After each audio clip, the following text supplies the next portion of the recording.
हमारे हित के लिए आए थे, हम उनके शत्रु बन गए। तो उस समय हम अशिक्षित थे। अब परमात्मा ने सबसे पहले ये रजा बख्शी, हमें शिक्षित करवाया। पुण्यात्माओं 5500 वर्ष तो कलयुग बीत गया, और उससे पहले जालिए कितना समय 3 युग गए।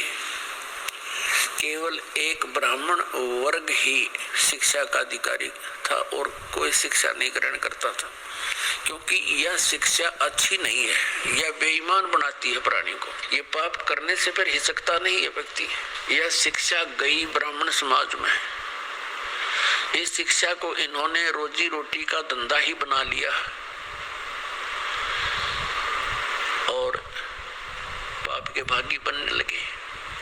अब शिक्षा आ गई सब समाज में। कितने चतुर बन गए हम भले ही ऊपर से कितने शिष्ट नजर आते हों, सुंदर कपड़े पहन के बढ़िया कोठी कार लेके, अंदर से कति खोखे और खोखले हुए पड़े हम। हमारे विचार वो नहीं रहे जो हमारे दादे और परदादा के हम देखा करते थे। कितनी इंसानियत थी उनके अंदर। अब पुण्यात्माओं, हम जैसे वर्तमान के मानव से भी हमारा पाला पड़ा है, और आज से 55 वर्ष 50 वर्ष पहले जब हम कुछ जानने योग्य हुए, वो समय भी हमने देखा है। उस समय में और आज में दिन और रात का अंतर हो गया। इतनी गिरावट आ गई हमारी मानसिकता के अंदर, हमारे शिष्टाचार के अंदर। इसका कारण ये शिक्षा ही है। आप ऑफिस में जाते हो, किसी भी कार्यालय में, वहां भी इंसान है। बाहर पंक्ति में खड़ा वो भी इंसान है। कोई दया धर्म नाम की चीज नहीं रह रही। खाए जाओ धक्के, गिड़गिड़ाए जाओ उनके सामने, रहम रहा नहीं। 10 रुपये दे दे तो काम कर दे, नहीं तो खाओ धक्के। तो ये जलालत हमको किसने सिखाई? इस शिक्षा ने सिखाई थी। और क्या करते हैं फिर उस पैसे का? कोठी बनाते हैं, बंगला बनाते हैं, कार खरीदते हैं, और फिर घर में कोई ना कोई ऐसी समस्या, कोई दुर्घटना हो जाती है, कोई बीमारी लग जाती है, उस सारे पैसे को फिर हम ऐसे ही, वो पैसा तो रहता नहीं, व्यर्थ हो जाता है। कोठी बना दी, मृत्यु होगी, आप गधा बनकर कुमार के घर मिट्टी ढो रहा है और कोठी वहां खड़ी है, चाट ले उस कोठी को। एक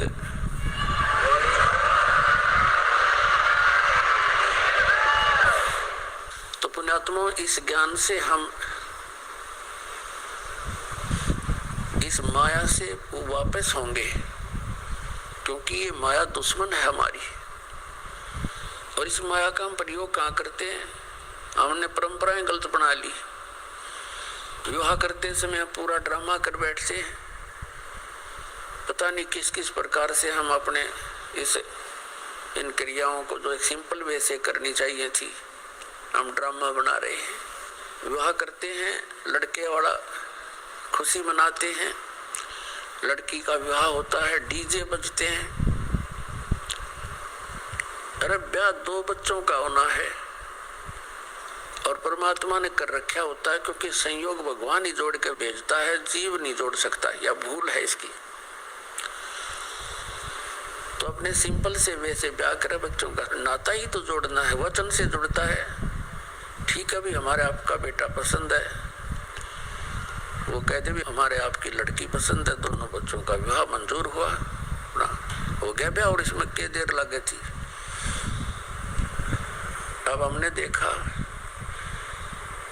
समाचार पत्र में पढ़ा, पहले दिन डीजे बजा रहे हैं, लड़के का विवाह था, बहनें भी डांस कर रही है, माँ भी डांस कर रही है, गली में खड़े होकर सब कंजर हो गए हम, इंसानियत भूल गए कति।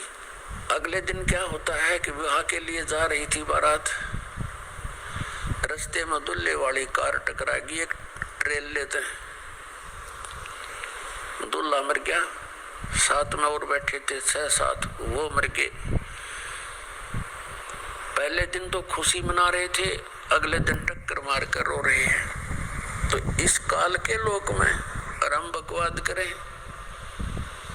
इसलिए कर रहे हैं क्योंकि हमने भांग पी रखी है, नशा हो रहा हमारे।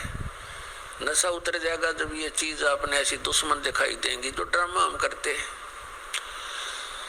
एक समय नानक साहिब जी के पास भक्त कोई व्यक्ति चले गए और कहा, महाराज जी आप ऐसे रहते हो खोए खोए से, आप कभी खुश नजर नहीं आते, आपका चेहरा ऐसा रहता है जैसे महादुखी प्राणी होया करे, और आप तो महापुरुष, आपको काहे की टेंशन है। तब नानक साहिब जी ने कहा, भी ना जाने काल की कर डारे और किस विध ढल जा पास आवे, और जिन्हां ते सरते मौत खुड़क दी उन्हां नु केड़ा हंस आवे। अब ना जाने कब के बिजली गिर जा, एक सेकंड का भरोसा नहीं, एक सेकंड का, और हम फिर भी यहाँ फूले नहीं समाते। तो ये हमारी इस अज्ञान का ही कारण है, और इस भांग जो हमने पी रखी है माया की, इसका प्रभाव है। ये सत्संग से, परमात्मा की भक्ति से ये एंटीबायोटिक है, इस भांग का नशा उतर जाएगा। ये उतरने के बाद देखना फिर कितना आपका वजन हल्का होगा,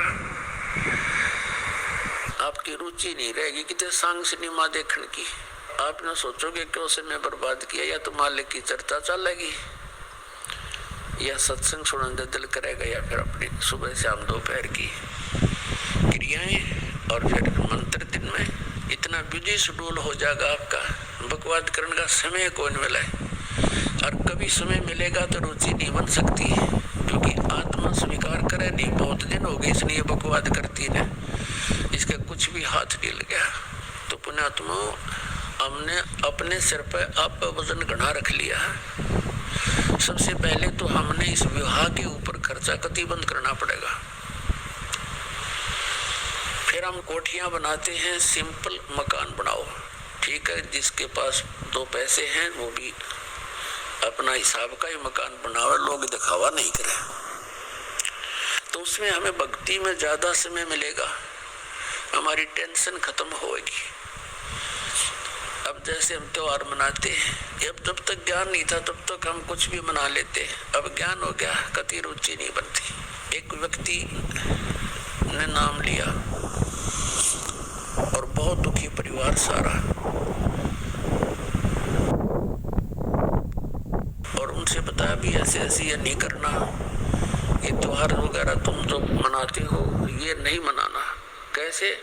अब हम क्या करते, एक फॉर्मेलिटी कर रहे हैं।